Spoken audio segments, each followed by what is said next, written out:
Mesdames et messieurs, bonjour. Dimanche 21 décembre 2025, JDD a le plaisir effectivement de vous retrouver pour un autre numéro, une autre édition, avec cette fois-ci un invité également qui a ses caractéristiques propres, à la personne de Mohamedou Madana Kane. Monsieur Kane, bonjour. Bonjour Mamadou. Monsieur Kane, vous êtes un banquier qui, semble-t-il, va bientôt se reconvertir en politique, mais c'est intéressant de voir un peu comment cela peut se faire. Mais pour moi, mon plaisir personnel, c'est la deuxième fois que je reçois justement un banquier qui s'essaie effectivement sur le champ politique. Donc, M. Kane, vous êtes une silhouette qui commence à être connue dans le landerneau politique sénégalais, mais auparavant, vous étiez inconnu en cause de votre discrétion et par nécessité parce que vous étiez justement un banquier. Alors, depuis quelque temps, votre nom, votre visage commence peut-être bon à s'incruster dans les foyers, mais on va essayer peut-être bon de savoir comment tout ça s'organise autour de vous et autour justement des amis qui vous entourent. Mais permettez-moi simplement de dire que vous êtes un juriste, un économiste et un banquier. Et je présume que sur l'ensemble de ces fonctions, vous avez été diplômé. Vous êtes docteur en droit international justement économique à Paris. Vous avez eu également un master en administration publique, option économie et finance, à la prestigieuse école London School of Economics. Et en même temps aussi, vous êtes certifié banque et développement à l'université de Boston.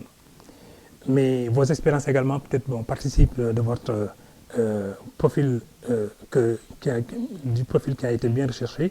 C'est que depuis 2023, vous êtes déjà banquier d'affaires et conseiller financier après avoir quitté sans doute la fonction précédente dans laquelle vous étiez. Mais vous avez surtout été un DG au niveau de la Banque islamique du Sénégal, la BIS. Après avoir été fonctionnaire international, conseiller juridique. Et je voudrais souligner un aspect qui est important pour moi et qui détermine certainement un peu la curiosité que j'ai par rapport à votre parcours. C'est que vous avez rencontré, quand vous étiez stagiaire au siège des Nations Unies à l'ONU, à New York, vous avez rencontré un certain Kofi Annan. Je présume que ça peut déterminer des carrières, ça peut ouvrir des horizons, mais en même temps aussi, ça peut peut-être bon, fouetter un orgueil, un jeu qui va s'exprimer un jour. Eh bien, on va y arriver tout à l'heure. Comment vous vous présentez devant l'opinion qui ne vous connaît pas encore, qui a envie justement de vous connaître? Alors, merci beaucoup Mamadou. C'est encore un grand plaisir d'être à ITV, une maison que je connais bien, que je commence à bien connaître. Je pense que j'en suis à mon 3e JDD aujourd'hui et c'est un honneur de le faire avec vous. Et c'est l'occasion de vous réitérer nos sentiments les plus respectueux pour la carrière qui est la vôtre et pour ce que vous représentez dans le landerneau médiatique. Pour en venir à votre question, qui est Mohamedou Madana Kane? Je pense qu'effectivement, un chemin a été parcouru entre 2023 et maintenant. 2023 date de mon engagement en politique, puisque c'est le 7 octobre 2023 qu'on a lancé le mouvement Dundu. Entre 2023 et aujourd'hui, effectivement, de l'eau commence à couler sous les ponts et les Sénégalais commencent au fur et à mesure à reconnaître mon visage. C'est une transition qui n'a pas été facile puisqu'il fallait passer du monde de la discrétion, donc du monde de la discrétion bancaire au monde de la publicité politique. Oui, de l'exposition. De l'exposition politique. Et c'est d'ailleurs une anecdote, moi quand j'étais DG de banque, mon responsable marketing, elle faisait tout pour que je communique, je refusais. Même quand on faisait des performances, pour dire simplement qu'au-delà même de la fonction de banquier, qui exige la discrétion, ma nature humaine n'était pas forcément adaptée à cette exposition médiatique pour avoir été quelqu'un ou puisque simplement je suis de nature réservée. Tout à fait. Maintenant, le chemin faisant, notre engagement politique a été forgé autour d'un certain nombre de principes qui a fait que nous sommes entrés en politique. Mais Mohamedou Madana Kane, c'est d'abord un enfant du Sénégal qui a grandi ici, entre Thiès, Rufisque, Mbour et Dakar, qui a eu son bac ici, qui a fait tout son cursus jusqu'à avoir son baccalauréat au lycée Thierno Seydou Nourou Tall. C'est là que j'ai eu mon bac avec la mention bien.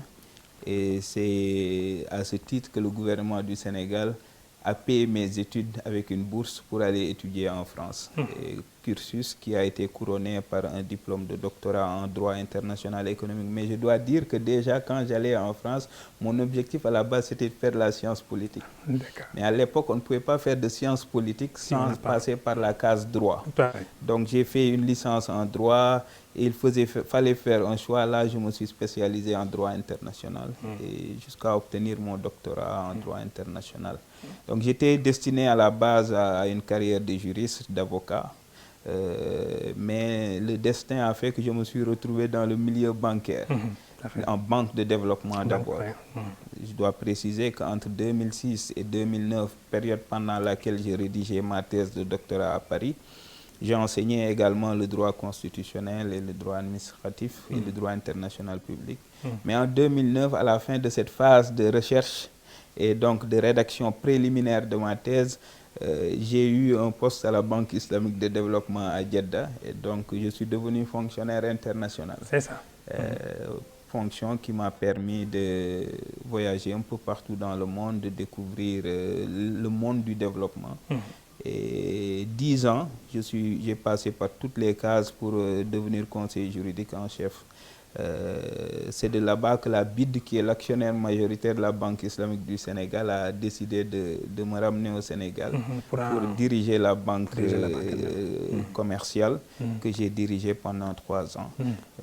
Et donc, nous avons fait passer la banque de la 8e place à la 3e place sur l'échiquier bancaire. Donc, grosso modo, Madana Kane, c'est un enfant du Sénégal qui a grandi ici, qui s'est expatrié, qui est revenu et qui, à un moment donné, a senti le besoin de s'engager en politique et qui s'est engagé depuis 2023 avec son mouvement. Oui, on va méthodiquement arriver justement à l'engagement politique, mais restons encore dans l'univers bancaire.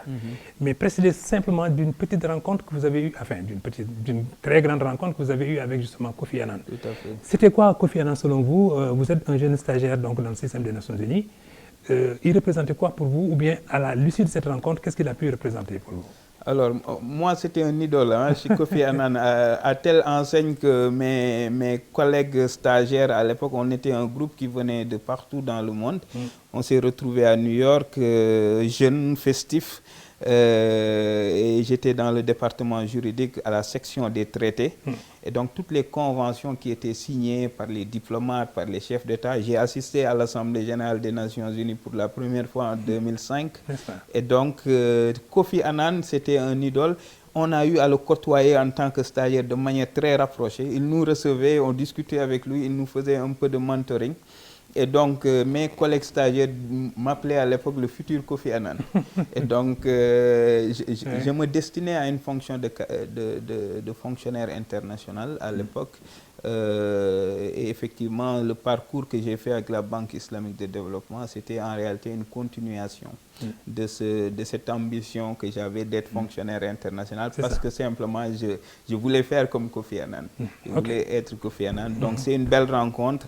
Il nous a beaucoup inspiré à plusieurs égards. Et je pense que le travail qu'il a fait aux Nations Unies aussi a été un travail remarquable. Kofi Annan, c'est l'ancien secrétaire général du système de l'Organisation des Nations Unies, et bien, qui est décédé ces temps derniers, paix à son âme.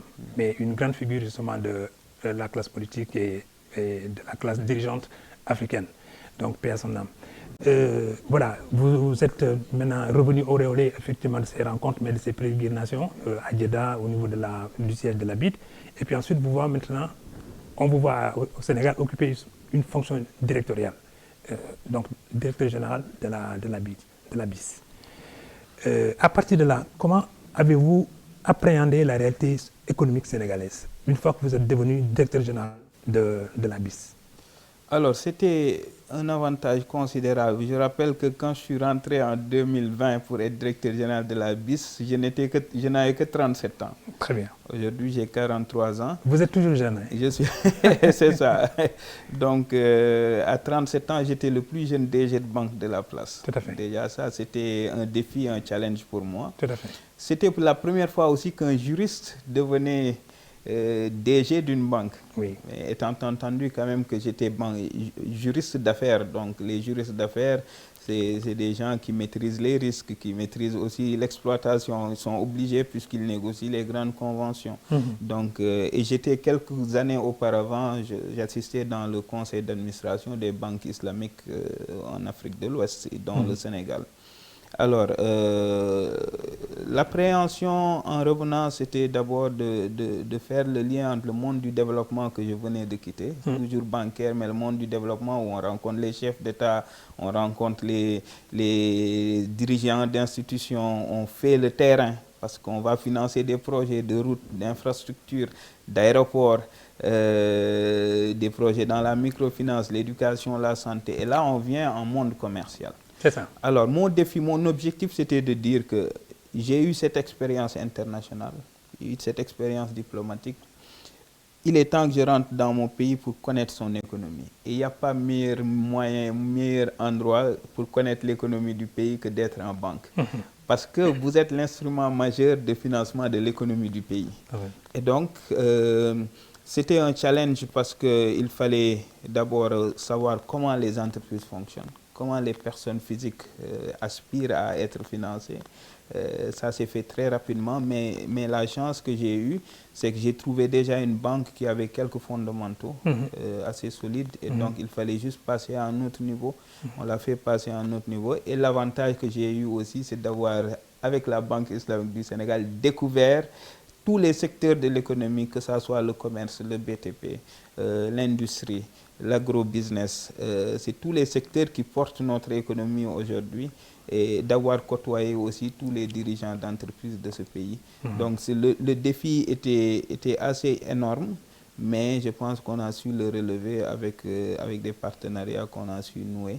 Et aujourd'hui, tout ce que je dis en économie, en réalité, se nourrit de ces expériences-là où on a pu comprendre comment le commerçant qui dirige son commerce, qui importe, comment il fait fonctionner l'économie du pays, quels sont les leviers à partir desquels il arrive à faire son business, à se faire financer par la banque, à importer et parfois même à exporter pour certains, et à contribuer considérablement à l'économie.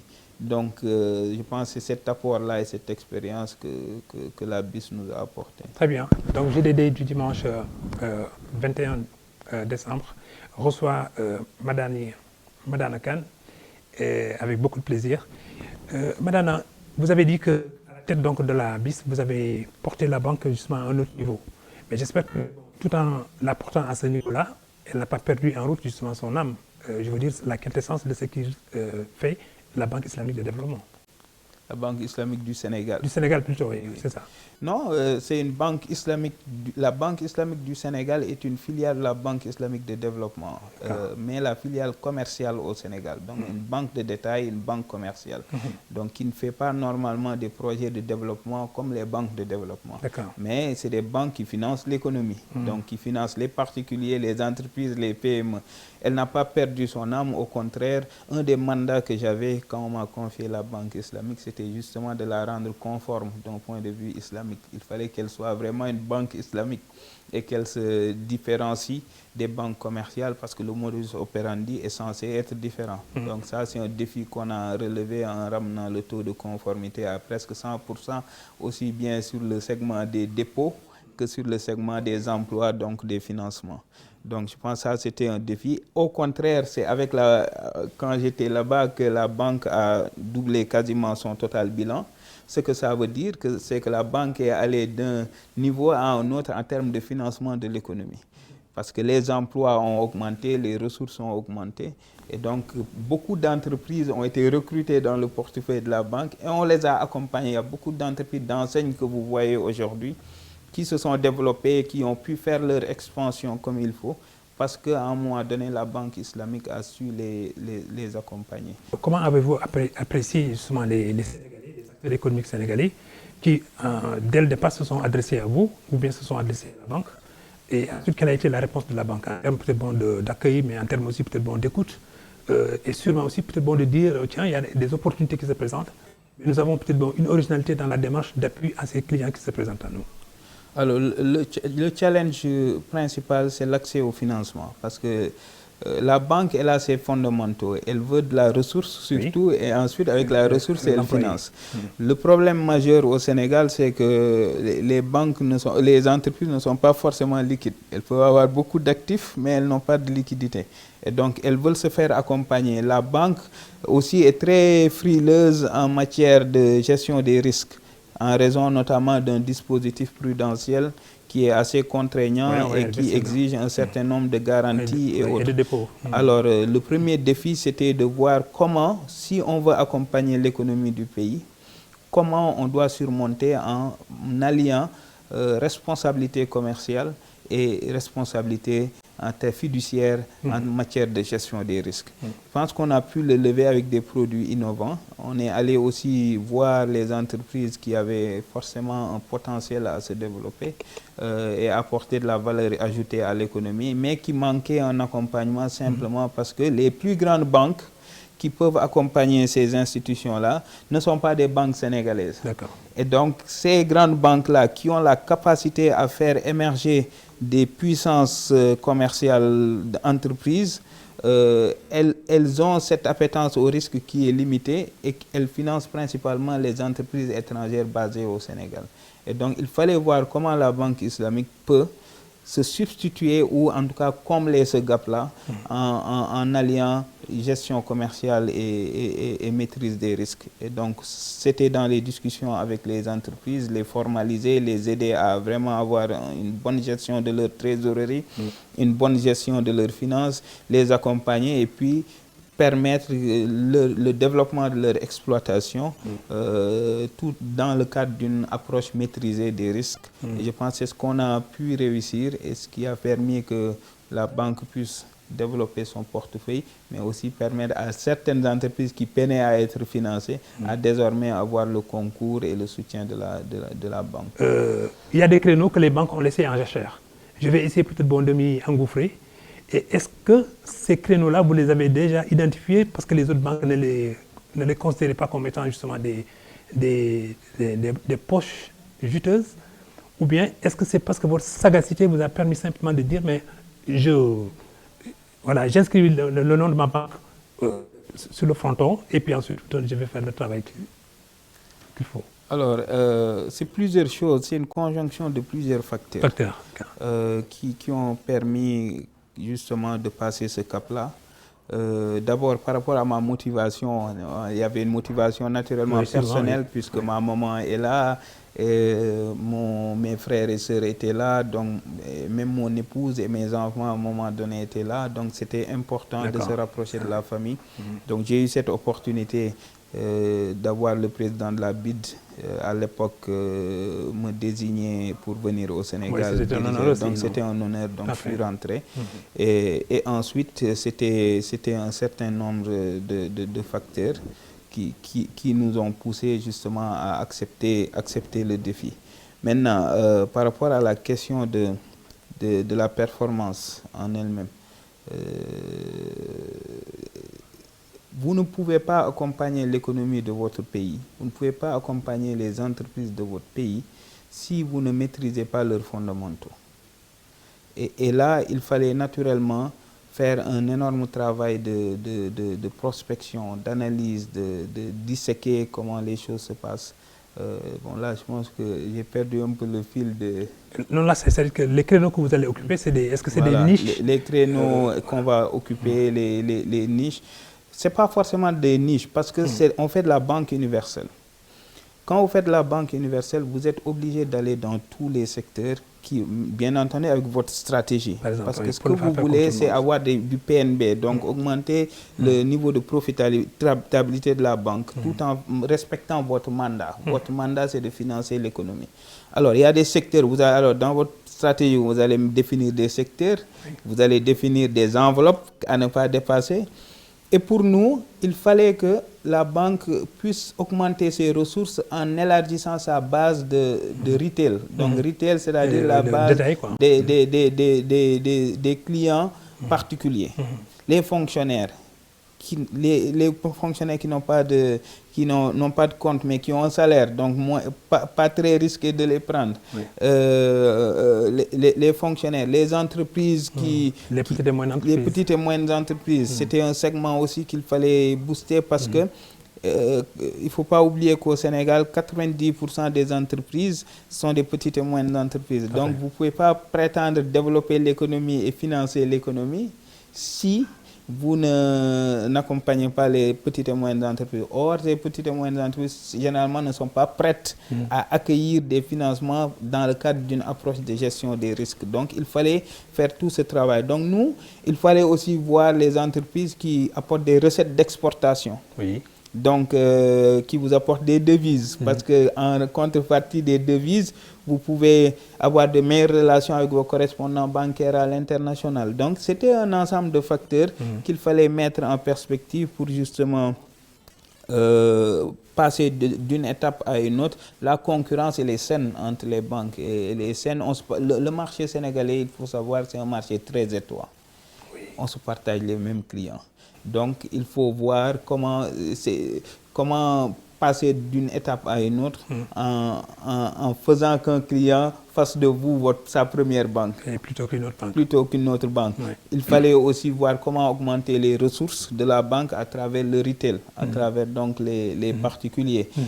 Et là, on avait fait une grande étude qui nous permettait de voir sur le segment des militaires, sur le segment des gendarmes, des policiers, sur le segment des enseignants. Il y avait des produits que j'avais déjà trouvés là-bas qui étaient assez performants pour amener tous ces gens-là. Et quand vous élargissez votre base de retail, ce que ça vous fait, c'est que vous avez des ressources à long terme. Et quand vous avez des ressources à long terme et que vous financez à court terme, vous avez une bonne gestion actif-passif. Donc, c'est tous ces facteurs-là qu'il fallait mettre en perspective et qui nous ont permis en définitive d'avoir les équilibres. Mais il y a un aspect que j'ai oublié de dire, c'est pour le faire, il faut aussi avoir des fonds propres qui sont solides. Et c'est dans ce sens-là que dès que je suis arrivé à la tête de la banque, j'ai proposé au conseil d'administration et à l'Assemblée générale des actionnaires d'augmenter le capital de la banque. Donc c'est en ce moment-là que la banque est passée d'un capital de 20 milliards à 50 milliards. Donc devenant la banque la plus capitalisée à l'époque du pays. Donc, et lorsque vous augmentez le capital de l'institution à 50 milliards, c'est que vous êtes en train d'augmenter votre capacité de frappe en termes de gestion des risques, du ratio de division des risques. Et ça nous a permis justement d'augmenter nos parts de marché de manière considérable. Alors, en bachotant hier donc sur l'émission, et puis peut-être pour avoir rencontré quelques personnes, peut-être à défaut de vous connaître même de façon intime, vous ont quand même un peu observé. Ces personnes vous définissent comme un homme d'une grande finesse d'esprit, très cultivé, disent ces personnes qui m'ont parlé. M'arrêtant simplement sur ces deux caractéristiques-là, et puis aussi votre rôle de leader de la banque, comment avez-vous observé les clients qui arrivaient à la banque, c'est-à-dire les Sénégalais, comment ils se comportent vis-à-vis d'une banque? Alors, c'est deux niveaux, c'est les banques, c'est les employés. C'est-à-dire quand vous arrivez dans une institution comme celle-là, il faut d'abord comprendre l'état d'esprit de votre machine. Votre machine, c'est le personnel qui vous accompagne au quotidien. Donc, avant même les clients, parce que pour que les clients soient satisfaits, il faut que le personnel soit satisfait. On a fait une grosse étude pour voir justement qu'est-ce qui allait, qu'est-ce qui n'allait pas. Et ça nous a permis de régler les problèmes en matière de formation du personnel, les problèmes en matière de recyclage du personnel. Vous pouvez voir un agent... Et peut-être même de requalification du personnel. Vous pouviez voir un agent être à une même fonction pendant 15-20 ans et avoir le même titre que quelqu'un qui vient d'arriver. C'était des sources de frustration. Tout à fait. Donc ces choses-là, la formation, la qualification, les avantages du personnel, les aspects concernant le pré-logement, même les aspects confort du personnel, par exemple, c'est ce qui m'a permis de créer un restaurant au siège, de mettre une salle de sport. D'humaniser un peu... D'humaniser l'institution. Même de dire qu'en tant que banque islamique, nous allons désormais les vendredis, au siège, le travail s'arrête à 13h. Et donc, parce que les gens doivent avoir un équilibre vie familiale et vie sociale et vie professionnelle. Donc, ça a permis vraiment de redynamiser le personnel. Et à partir de là, donc d'abord comprendre l'état d'esprit de son personnel, ensuite comprendre l'état d'esprit maintenant de ses clients. Les clients, ce qu'ils veulent, c'est du financement, principalement. Parfait. Mais Madana, vous appartenez à deux univers. Vous appartenez à deux élites, devrais-je me dire. L'élite universitaire, puisque vous êtes issu donc de l'université avec des études brillantes. Et en même temps aussi, vous appartenez à l'élite de la finance, pour avoir été aussi directeur général justement d'une banque bien assise ici. Vous avez dit à 37 ans. Mais comment peut-on appartenir à ces deux univers et être dans une sorte de confort peut-être inattaquable et ensuite songer à autre chose? Comment vous y êtes pris? Alors, c'est l'amour de son pays. Effectivement, comme je le dis tout le temps, beaucoup de gens me reprochent de m'être engagé en politique ou ne comprennent même pas. Parce que souvent, les gens pensent qu'on s'engage en politique pour s'enrichir ou pour avoir un prestige. C'est la perception des Sénégalais de manière générale. Ils pensent que lorsque vous vous engagez en politique, c'est parce que vous avez envie de vous enrichir. Ce n'est pas mon cas. Sauf que peut-être, voilà, c'est ce qui leur a été donné comme spectacle pendant de longues périodes. Et en même temps aussi, peut-être arriver à une position politique, ça peut offrir des possibilités d'aider, d'appuyer ou de soutenir. C'est ça. Et c'est pour ça, je le disais simplement pour vous conforter votre question et vous dire qu'effectivement, beaucoup de gens n'ont pas compris mon engagement parce que dans leur état d'esprit, on s'engage parce qu'on a besoin de prestige, on a besoin d'argent. Ce qui n'est pas votre cas. Ce qui n'était pas mon cas. Alors, votre cas, c'est quoi alors? Alors, mon cas, c'est que je travaille depuis 23 ans ou 24 ans. Mon premier salaire, c'était presque 2000 €. Avant, à 18 ans déjà, j'avais une bourse qui me faisait 400 €. Alors, chemin faisant, j'étais enseignant à l'université, je travaillais comme consultant aux Nations Unies, je suis devenu fonctionnaire international à 27 ans. Quand je quittais la Banque islamique de développement, mon salaire dépassait largement les 10 millions par mois. Je suis revenu à la Banque islamique du Sénégal, j'étais DG de banque avec toutes les relations qu'on pouvait avoir et qui ne nous poussait pas qui n'imposait absolument pas qu'on aille faire de la politique. Donc, les gens n'ont pas compris pourquoi quelqu'un qui a déjà une bonne assise va s'engager en politique. Alors, la réponse que je leur donne, c'est que c'est l'amour de mon pays. C'est l'amour du pays. C'est le pays qui m'a tout offert. Et si à un moment donné, je pense devoir m'engager, parce que je pense que les idées que j'ai ou le projet que j'ai, où l'observation que j'ai eu à faire de l'économie de mon pays me permet aujourd'hui d'avoir une bonne maîtrise des leviers qui peuvent faire passer ce pays-là du cap d'un pays en développement à un cap d'un pays émergent ou un pays développé, alors je me dis, je n'ai pas le droit de me taire. D'autant plus que, en tant que DG de banque, vous voyez tout ce qui se passe. Vous voyez tout ce qui se passe, de bon comme de mauvais, et vous vous dites que vous ne pouvez pas observer sans rien faire. Et que le meilleur moyen, c'était de s'engager en politique. Beaucoup de gens comme moi n'aiment pas la politique parce que simplement, ils perçoivent le milieu comme un milieu tous pourris. Tout pourri. Oui. Alors, mais je me dis que c'est à nous de changer les choses et d'amener une autre façon de faire. Basée sur l'expertise, basée sur la gestion de la connaissance et une politique, la vraie politique qui est celle de parler de ce qui préoccupe les Sénégalais et d'apporter des solutions innovantes et tangibles. On n'est pas obligé de verser dans ce débat stricto-politicien qui fait que les Sénégalais, les intellectuels n'aiment pas faire la politique. Donc, dans mon cas personnel, effectivement, c'est peut-être un paradoxe par rapport à ceux qui ont l'habitude de s'engager en politique, mais c'est l'envie d'apporter une valeur ajoutée à mon pays qui m'a fait m'engager en politique. Je dois dire que pour autant, ce n'est pas parce que je m'engage en politique que j'ai arrêté de travailler.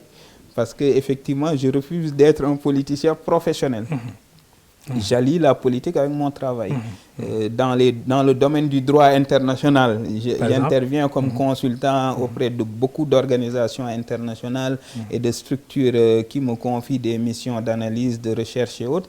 Mais en tant que banquier d'affaires, je travaille aussi pour le compte de beaucoup d'États ou d'entreprises que j'aide à lever des fonds ou à faire financer leurs projets. Donc, je refuse d'être un politicien profane. C'est ce qui me donne aussi ma liberté de faire la politique comme je pense qu'elle devrait être faite, c'est-à-dire cette politique au service des préoccupations des Sénégalais. Mais que dites-vous à ceux qui pourraient rétorquer que vous aurez pu être aussi toujours amoureux de votre propre pays en restant à la tête de banques qui interviennent avec justement des leviers extrêmement puissants? Qu'avez-vous à leur répondre? Je leur répondais que je l'ai déjà fait. Oui, à l'échelle de la Banque islamique d'abord à l'échelle de la Banque islamique de développement où j'ai visité presque tous les pays de la banque, 56 pays membres, où j'ai contribué d'une manière ou d'une autre à financer des projets de développement. Donc c'était pas pour exercer plus d'influence qu'ailleurs? Bon, j'en arrive. Ensuite, je reviens au Sénégal. J'aide beaucoup d'entreprises à monter en puissance. Je contribue d'une manière ou d'une autre au développement de l'économie. Mais à la fin de la journée, quoi qu'on puisse dire, le meilleur levier pour aller plus haut et plus loin et apporter plus à ces populations, c'est d'être dans la sphère, d'avoir les leviers politiques. Ok, donc les leviers de transformation. Les leviers de transformation. Okay. Et qui peut le plus, peut le moins. À partir du moment où j'ai vu que je pouvais faire bouger des lignes là où j'étais, je me dis, il faut te surpasser, va plus loin, et là, va travailler pour ton peuple. Va travailler pour ton peuple, qu'ils te connaissent, propose-leur un projet de société, et peut-être un jour, tu pourras faire pour ce pays-là ce que tu as déjà fait pour des entreprises, pour des institutions qu'on t'a confiées. C'est un sacrifice. Oui. Alors, parce que d'ailleurs, quand on entrait en politique, on a clairement dit, moi et les autres qui m'ont accompagné, parce qu'on est un certain nombre, un groupe de cadres qui avons constitué ça, Doundou, on s'est dit c'est la révolution du courage et du sacrifice. Parce que pour faire de la politique, il faut être courageux, il faut aussi se sacrifier. Oui. Parce qu'effectivement, quand vous devenez acteur politique, les privilèges et les accès que vous aviez n'augmentent pas forcément. Tout à fait. Parce que les gens ont un regard différent sur vous. Et donc, c'est un sacrifice qui a été fait, mais un sacrifice qui en vaut la peine parce que Madane Kane est devenu ce qu'il est aujourd'hui jusqu'à ce que Mamadou Ndiaye puisse penser qu'il devrait avoir plus d'influence dans d'autres sphères parce qu'à un moment donné, des Sénégalais ont, par le biais de leur cotisation, permis à Madane Kane d'aller étudier, faire de brillantes études à l'étranger de manière confortable et d'avoir ce réseau qu'il a, qu'il peut mettre au service de son pays. À partir de ce moment, je pense que c'est un devoir pour nous de nous sacrifier et d'aller à la conquête de ce que nous pensons être le levier le plus important, le plus puissant pour transformer ce pays-là. Ok. Vous suivez donc JDD du 21 décembre 2025 qui reçoit Madane Kane, banquier d'affaires, mais aussi fondateur de la formation politique Doundou. Monsieur Kane, on est de plein pied dans la sphère politique. Restons-y pour un certain temps pour aborder un aspect qui est quand même assez curieux. Vous êtes jeune, vous n'êtes pas du côté des lambris, vous avez choisi peut-être votre propre itinéraire, mais vous entrez justement sur, comme on appelle dans l'arène, vous n'êtes pas titulaire d'un mandat, vous n'avez pas de fief politique, votre envergure elle est encore émergente. Ça ne fait pas trop et beaucoup en même temps pour quelqu'un qui veut rapidement aussi, grappiller des suffrages et peut-être aussi des sympathies. Oh, c'est le début, tout début, il y a toujours un commencement. Okay. Je me suis engagé en 2023. Donc, et d'ailleurs, à l'époque, quand on a créé Doundou, on l'a créé en tant que start-up politique. Et c'est le terme qu'on a utilisé, Doundou, la start-up politique. Parce qu'on voulait importer les mécanismes de création des entreprises, définir des leviers qui devaient permettre, avec une idée, de booster la croissance et d'aller très vite en politique. Est-ce que le champ politique permet justement ces concepts-là sans résistance? Alors, j'en arrive. C'est pour dire simplement que lorsqu'on construit un projet sérieux, on ne peut pas être pressé. Lorsqu'on construit un projet, c'est toute l'histoire de ma vie en tant que chef d'entreprise. Vous ne pouvez pas vous réveiller un jour et vouloir atteindre la lune. Tout ce qui se construit durablement doit se construire dans la qualité et dans la méthode. Donc, on s'est lancé en politique en 2023 avec des ambitions très claires. Il n'en demeure pas moins que nous ne sommes pas inconscients du chemin à parcourir. Alors, vous avez parlé de base politique. Figurez-vous qu'avec une année d'existence, on est allé aux élections législatives seul et on a su récolter 10 000 électeurs. Donc, c'est pour dire simplement, il y a des partis qu'on a devancés, qui nous ont devancés dans la sphère politique, qui n'ont pas pu obtenir ce score-là aux élections législatives. Donc, c'est pour dire simplement qu'on était sur le chemin de terrain de l'expérimentation politique pour voir justement tester nos méthodes en matière d'implantation sur le terrain, en matière de massification, en matière même d'idéologie politique, pour voir justement est-ce que ça va porter. Est-ce que si on sème une graine, elle pourra porter ses fruits à un moment donné. Le résultat qu'on a eu, c'est qu'on est allé aux législatives et on a pu avoir 10 000 électeurs sans gros efforts.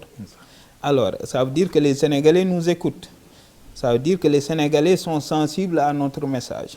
Ça veut dire que aussi, tout le plan d'action qu'on a, si on le déroule comme il le faut, en intégrant la réalité technocratique, en l'associant à la réalité politique, on peut produire quelque chose. Parce qu'effectivement, le diagnostic qu'on a fait, c'est que des gens comme nous ont échoué en politique ou ne sont jamais arrivés à conquérir le pouvoir parce que simplement ils ont misé à 100% sur leur valeur ajoutée technocratique. Alors que notre pays a des réalités. Vous pouvez être le meilleur des intellectuels ou avoir le meilleur projet politique. Si vous n'avez pas un appareil politique sur le terrain, ça ne vous mènera à rien.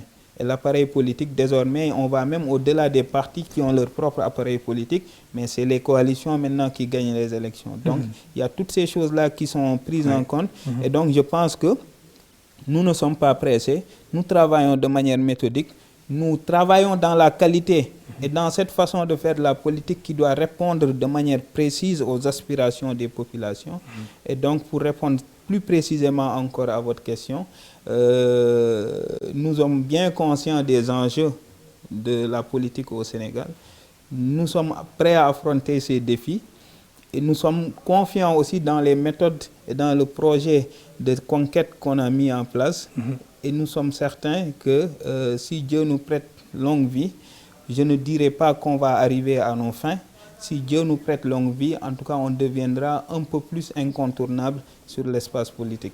Ok, alors vous quittez donc un univers presque clos, très aseptisé, où les choses se déroulent de façon tout à fait discrète, dans une certaine confidentialité même. Et vous voilà maintenant, vous vous retrouvez presque dans un univers turbulent, dans une sphère politique extrêmement turbulente. C'est vrai que ça se prépare du point de vue de l'esprit. Ça se prépare du point de vue aussi de la personne qui décide maintenant de se muer, ce qui est votre cas. Mais quitter la banque pour la politique, comme vous l'avez dit, c'est non seulement un défi, mais c'est également des sacrifices. Et je sais que vous êtes conscient probablement de ces sacrifices-là. Maintenant, le secteur privé, c'était la concurrence, mais la sphère politique, c'est les rivalités. Comment allez-vous peut-être affronter justement cette faune où il n'y a même pas de règles de jeu, ou si les règles de jeu existent, elles sont là pour être justement respectées? Alors, c'est le sens du leadership.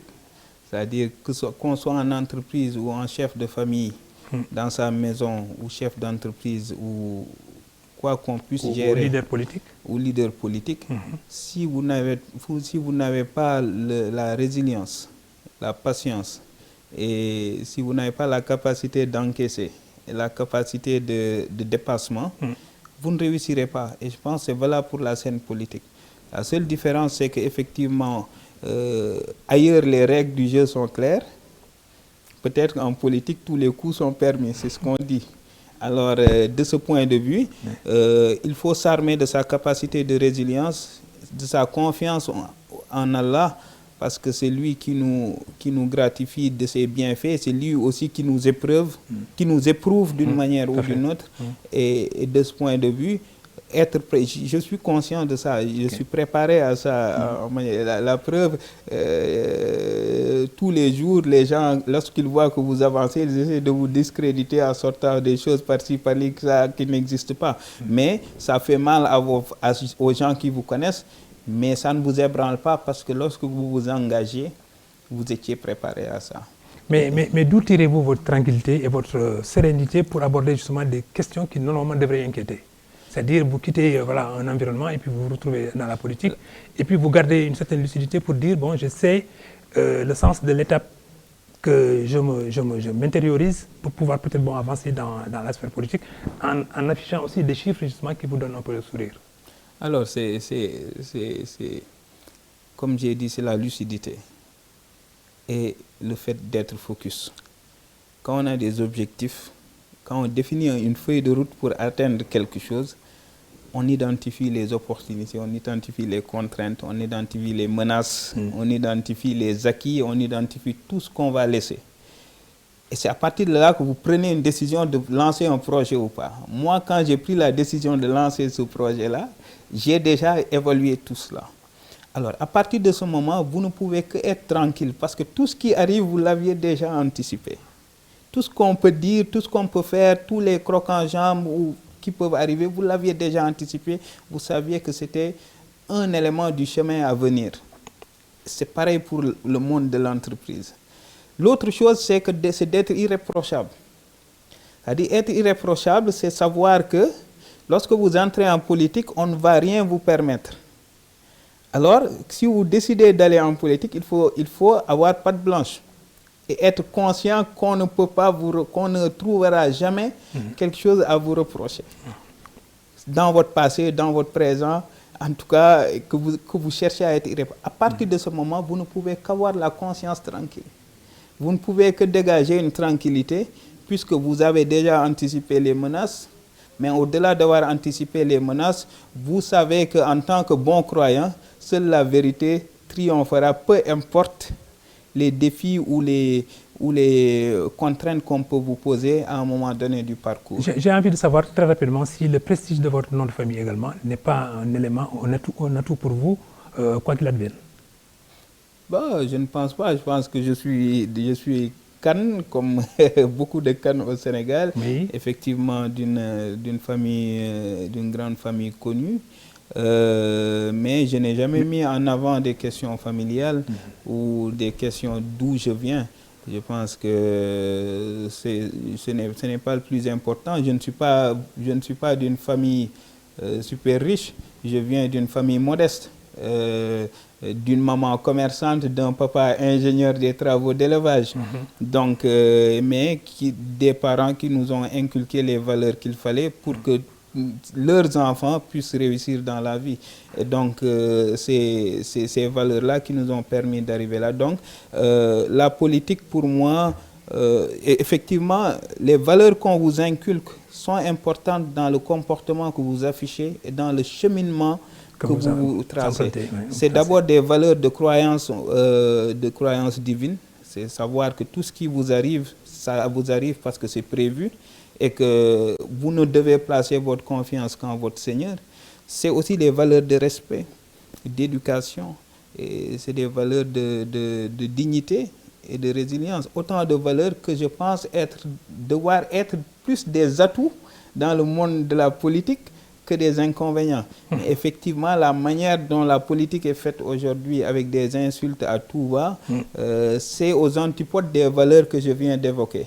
Mais en tout état de cause, il faut rester figé dans ce qu'on pense être le bien et être capable d'encaisser ou de réorienter sa démarche au fur et à mesure que les événements se passent. Je pense que ce sont là des clés du leadership.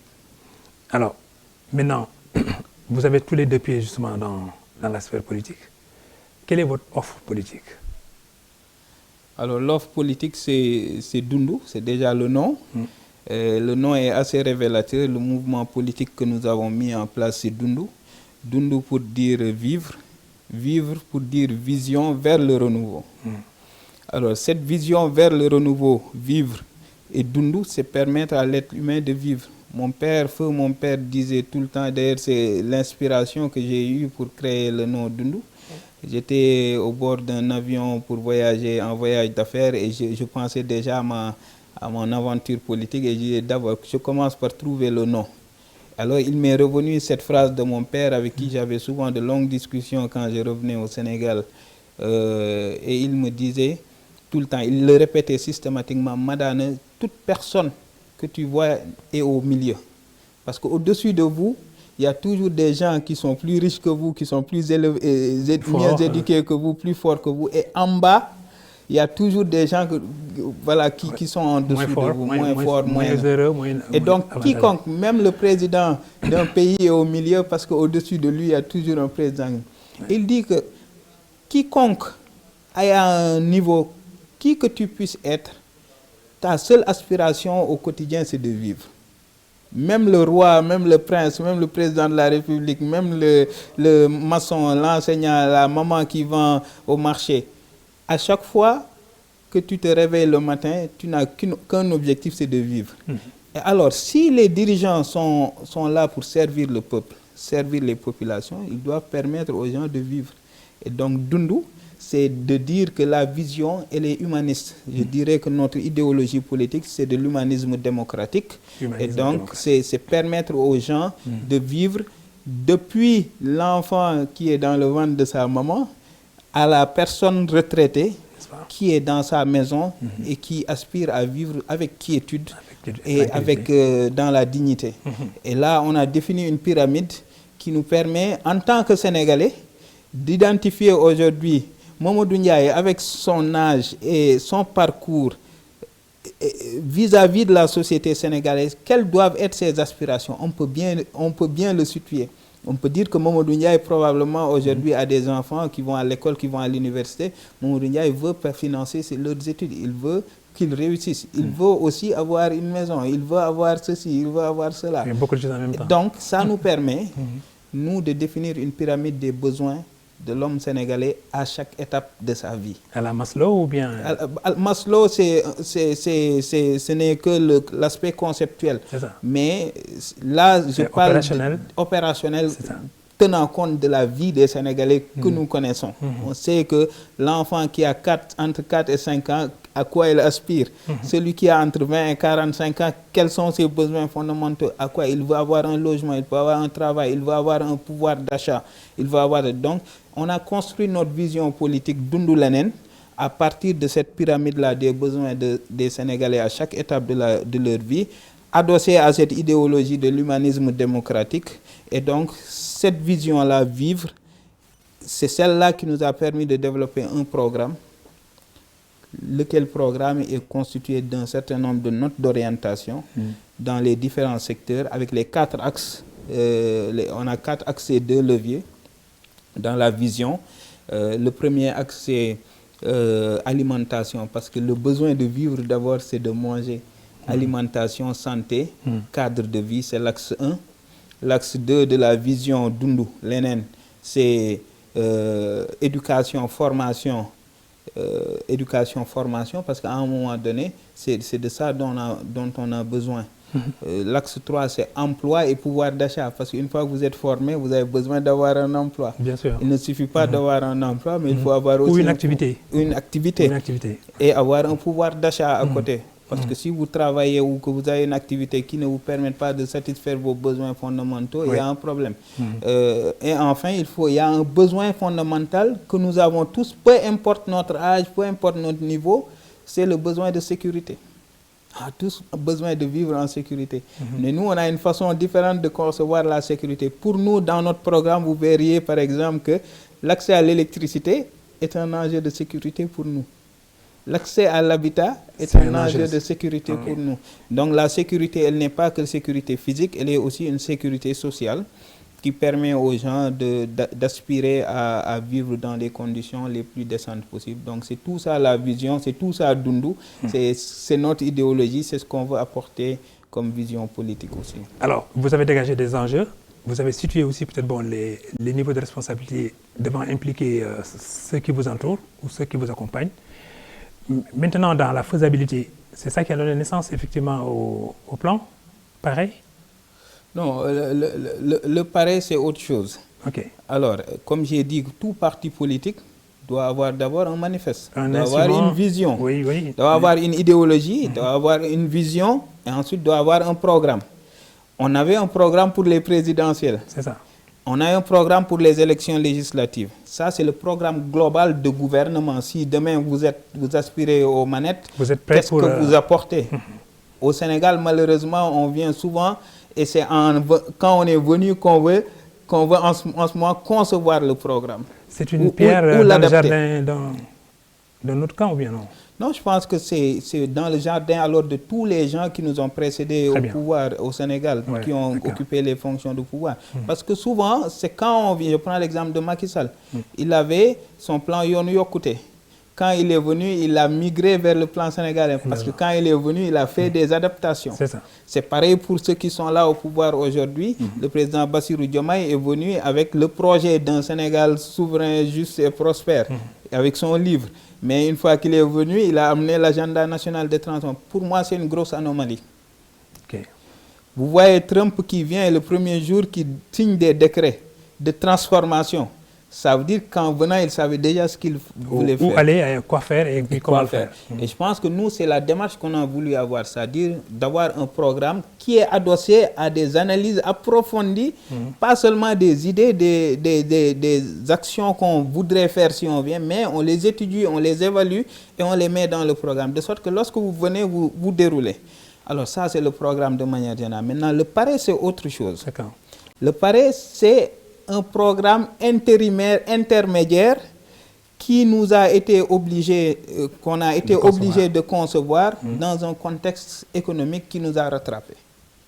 C'est-à-dire, il y a un nouveau gouvernement qui est là. C'est une sorte d'adaptation au sens ou bien peut-être à la conjoncture politique? C'est une réponse. C'est en tant que parti politique, on se dit que le pays vit une situation économique difficile, morose, compliquée. Et vous n'avez pas le droit de vous taire. Le gouvernement a amené un programme. On peut être d'accord ou ne pas être d'accord, mais il nous appartient, nous aussi, d'amener notre programme et de dire que dans le contexte actuel du Sénégal, voilà ce que nous pensons être les leviers, les chantiers, les mesures, les axes qui doivent permettre au pays de sortir de la situation dans laquelle on n'avait que deux options en tant que parti politique. Observer ce que le gouvernement fait et critiquer et tirer, ou bien dire que nous, on a aussi notre vision des choses. Oui. On a des militants qui veulent aussi connaître notre programme par rapport à la situation actuelle. Et c'est dans ce contexte qu'on a conçu le pareil depuis 4 mois. Au lendemain de mon invitation pour participer au lancement du plan de redressement économique du Sénégal le 1er août 2025, j'avais été invité et j'avais donné un avis. J'étais le seul acteur politique et j'avais plus ou moins exprimé des inquiétudes et des préoccupations par rapport à la dimension qui était donnée. Et au lendemain de cette participation, nous avons commencé à travailler sur notre plan accéléré, notre programme accéléré de redressement économique, qui est une réponse au plan de redressement économique et social proposé par le gouvernement dans ses différentes dimensions. Et donc, c'est un programme intérimaire en réponse à quelque chose que le gouvernement a proposé de manière intérimaire pendant son mandat. Parce que le presse n'était pas dans le programme du gouvernement au départ. Oui. C'est la situation qui a exigé que le gouvernement a dû concevoir le presse. Nous aussi, en tant que parti qui veut se veut sérieux, on a conçu le PARE, donc le programme accéléré de redressement économique, pour dire que le chemin que vous avez pris, il y a un meilleur chemin de redressement. Donc globalement, c'est ça. Est-ce que, en le disant comme ça, vous vous écartez un peu peut-être du chemin suivi par les tenants du pouvoir actuel, et c'est une façon aussi peut-être de démontrer votre position oppositionnelle par rapport au pouvoir? Ou bien vous l'accentuez? C'est plusieurs choses. On peut le voir comme on le veut, mais en tout état de cause, le chemin de redressement pris par le gouvernement est différent du chemin de redressement que nous proposons dans le PARE. D'accord. Ils ne sont pas exclusifs, ils peuvent se compléter, mais ils peuvent se retrouver à un moment donné, mais le chemin de départ est différent. Parce que, donc ça c'est le premier élément pour répondre, donc on y reviendra peut-être, mais le chemin pris pour le redressement économique et social du pays est différent. Ça c'est un premier élément. Le deuxième élément, nous complétons des choses qui n'existent pas dans le presse. Le presse n'a pas de dimension relance de l'économie. Le presse n'a qu'une dimension redressement des comptes publics. Alors que dans le PARE, vous aurez et la dimension redressement des comptes publics et la dimension relance de l'économie. Donc ça, c'est une deuxième. Donc de ce point de vue, ce n'est pas oppositionnel, c'est venir compléter quelque chose qui n'a pas été pris en compte dans le presse. Donc chemin de redressement différent. Au point de départ, l'objectif in fine, il est le même, c'est de redresser les comptes publics. Mais le chemin est différent, qu'on a pris est différent. Nous complétons le presse, puisque le presse n'a pas de volet relance de l'économie. Et enfin, dans les mesures que nous avons identifiées, dans la méthode, je pense aussi qu'il y a des différences. Maintenant, chacun peut le voir comme il veut, si c'est de l'opposition ou si c'est de la contribution. Mais en tout état de cause, c'est un document qui est là et qui vise à offrir un chemin de redressement différent, complémentaire, et le meilleur chemin le chemin que nous pensons être le meilleur pour sortir le pays de la situation dans laquelle... Ce programme, est-ce qu'il a fait l'objet, sous votre impulsion, est-ce qu'il a fait l'objet d'un échange avec justement des Sénégalais représentatifs? C'est-à-dire sous forme d'un roadshow, par exemple, ou bien peut-être de débriefing avec des secteurs d'activité qui peuvent peut-être vous apporter également leur vision des choses, c'est risque pour enrichir votre propre vision. Tout à fait. Le PARE, c'est une œuvre collective nourrie par des réflexions de plusieurs acteurs, spécialistes de plusieurs domaines, qu'on a eu à consulter soit de manière formelle ou informelle, pour nous donner leur avis sur comment, par exemple, régler le problème de l'emploi en tant que levier de relance de l'économie, comment augmenter la production du pays en tant que levier de relance de l'économie, comment relancer la consommation en tant que levier de relance de l'économie. Donc, on a conçu avec notre vision en tant que parti politique, mais on a enrichi cette vision avec des contributions, des idées et des mesures que des acteurs de terrain nous ont soumis, nous ont proposées, parce qu'on a eu à les côtoyer d'une manière ou d'une autre. Ça, c'est le premier élément dans la conception. Une fois que le document a été conçu, comme vous le savez, nous avons procédé au lancement. Au lancement, c'était le lundi dernier, lundi 15 septembre. Et là aussi, vous avez vu tous les acteurs économiques venir, les acteurs universitaires, les économistes, les acteurs politiques, il y avait des parlementaires. Donc on a associé tout le monde à la réflexion, on est venu dévoiler le programme. Et au dévoilement, il y a eu un panel ensuite qui a échangé autour. Et je dois vous dire que même depuis, on a reçu énormément de contributions des gens. Ça, c'est le politique qui parle ou bien c'est la réalité même que vous décrivez comme ça? C'est la réalité que je décris. C'est pas le politique qui maintenant qui change, on voit un Madana nouveau arriver comme le Beaujolais. C'est pas un Madana nouveau, c'est le même Madana qui relate les faits. D'accord. Et les faits, c'est que quand on a présenté notre document, qui est le fruit d'un long travail, il y a beaucoup d'acteurs qui étaient présents, qui ont émis la volonté, même c'est filmé, je pense, la volonté d'apporter leur contribution. Certains l'ont fait, d'autres continuent à le faire. Mais donc, je pense que c'est un travail inclusif. Alors, maintenant, il est inclusif. Et la prochaine étape, c'est quoi? Vous ramassez un peu peut-être cette réponse parce que le temps nous... Alors, la prochaine étape, on l'a dévoilé, on l'a présenté. La prochaine étape, c'est de le publier pour qu'il soit disponible à tout le monde, y compris aux autorités. Parce qu'on l'a fait pour le Sénégal, on ne l'a pas fait pour nous. S'ils pensent que ce document peut servir à faire sortir le pays de l'impasse, c'est tant mieux. Mais en tout état de cause, nous, on aura atteint notre objectif qui est, en tant que parti politique, d'offrir des solutions différentes de celles qui sont proposées ou complémentaires à celles qui sont proposées, des chemins différents pour redresser l'économie du pays. Qu'est-ce qu'ils vont en faire? il appartient à... Ça peut même aider des étudiants hein, qui sont à l'université, qui vont voilà, mieux comprendre comment fonctionne l'économie du pays, les mesures, les leviers. Donc je pense que tout le monde peut en bénéficier. Mais pour ce qui nous concerne, n'étant pas partis au gouvernement, n'étant pas actuellement les tenants du pouvoir, nos capacités se limitent à élaborer quelque chose et à le mettre sur la place publique. À partir de ce moment, ceux qui doivent le mettre en œuvre savent ce qu'ils doivent faire. Ben voilà, c'est sur ces mots très encourageants et très enthousiasmants aussi de Madana Kane, qui est le fondateur de Dundu, mais en même temps aussi qui est le concepteur avec des amis à lui et tout un entourage du programme d'appui pour le redressement économique donc, de ce pays-là. Eh bien, amis auditeurs, amis téléspectateurs, merci et nous vous donnons rendez-vous un dimanche prochain. Madana Kane, merci beaucoup. Merci à vous et à vos téléspectateurs.